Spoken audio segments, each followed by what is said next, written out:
Alors les amis, ce soir, c'est pas un papier, non, c'est un constat et un coup de gueule. Parce qu'il y a des gens qui ont pris trop la confiance. Non, c'est vrai, il y a des gens qui ont pris trop la confiance. Déjà les pigeons. Non mais est-ce qu'on peut parler 2 secondes des pigeons? Parce que moi je me rappelle d'une époque où quand tu marchais, les pigeons ils avaient peur. Vous avez pas fait ce constat? Maintenant les pigeons, tu fais ça à côté d'eux, ils ont pas peur. Il y a un pigeon, il m'a coupé, ils pensent qu'ils ont la priorité. Maintenant les pigeons, hein, j'ai presque dû m'excuser la dernière fois je passais, j'ai esquivé le pigeon, il m'a regardé, il m'a fait Tu dois vous voyez les pigeons, c'est en plus alors, déjà qu'ils m'énervent sur le sol. Ils volent aussi de plus en plus bas. Non, je suis le seul à constater ça. Je sais qu'il n'y a pas une journée dans ma vie maintenant que je passe où il n'y a pas un pigeon qui m'arrive et hop, je dois l'esquiver parce que j'ai peur. Parce qu'on a peur. J'ai pas peur du pigeon, mais on sait tous que c'est le sida avec des ailes. Le monde part en couille, les amis. Je vous le dis. Le monde, il part en couille. J'ai croisé une fouine, Valérie, à côté de chez moi. Une fouine, normale, une fouine. Et j'en parlais à des potes, ils m'ont dit, bah non, c'est normal, il y a des fouines. Non, c'est pas normal.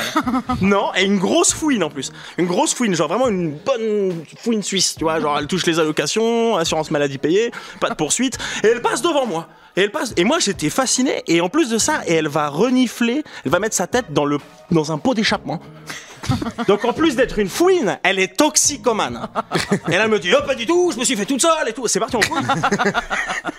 Et si ça devient normal de croiser des fouines, moi je commence, j'ai peur parce qu'en plus si c'est des fouines toxo, bientôt t'arriveras à la gare, t'auras des fouines qui vont dire, ah excuse-moi, vous n'aurez pas une petite pièce parce que j'aimerais aller à l'armée du salut pour aller bouffer leur câble.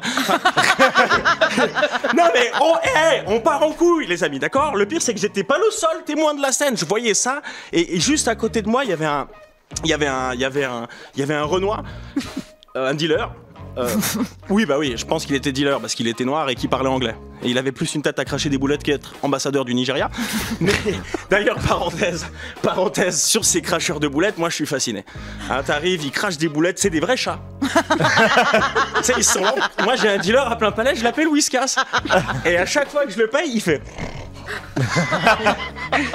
Il se frotte à moi le bâtard, je te jure. Ah ouais. Et non, donc on était choqués les deux devant la fouine. Enfin la fouine, l'animal, pas quoi, fouini babe. Non, c'était d'accord, c'était. Je parle de l'animal. Et le pire, c'est que lui, il me dit yo man, what it is. J'ai dit hey, it's a fouine. Comment on dit fouine en anglais? J'en sais rien. Il me dit fouine. Il me dit quoi? J'ai dit fouine. Il me fait non. J'ai dit yes. Et il a commencé à faire non. Et j'ai fait wow. Et on s'est ambiancé à cause d'une fouine. Ou grâce. C'est pour ça que je dis le monde il part en couille. Le monde part en couille. Et là, j'ai très peur aussi. Moi, c'est peut-être moi qui pars en couille, mais j'ai fait une triste constatation, c'est que je suis un aimant à cassos. Non mais c'est vrai, c'est-à-dire, je vous donne un exemple.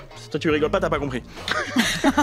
Tu me mets dans le hall d'une gare à 1h de pointe, d'accord? Tu mets 200 personnes, c'est quoi? Mais 400 personnes. Tu me mets moi là-dedans. Dans tout ce tas, à un moment donné, il y a un type qui sort de nulle part qui fait « Moi, j'étais dresseur de berger allemand !» Et ben ce gars-là, il va me parler à moi. Sur 400 personnes. Mais qu'est-ce qu'il... Tu sais, c'est tout le temps pareil. Il vient me parler et il me dit « Tu sais, toi, je t'aime bien, toi. » Oh là là, non. Non. Moi, j'ai pas envie que tu m'aimes. Et tu sais quoi, la dernière fois, il m'a dit « Tu sais pourquoi je t'aime bien ? Parce que tu me rappelles moi quand j'étais jeune. » Oh non. Non, mais c'est terrible. C'est terrible. Non, parce qu'encore si c'est DiCaprio qui vient me parler, tu vois, et qui me dit I was like you, je fais ok. Mais il traîne pas à Cornavin, DiCaprio, d'accord? Donc je suis très loin de ressembler à un type qui un jour dans sa vie a fait je suis le roi du monde et tellement proche de finir en mode ah, je dressais des bergers allemands.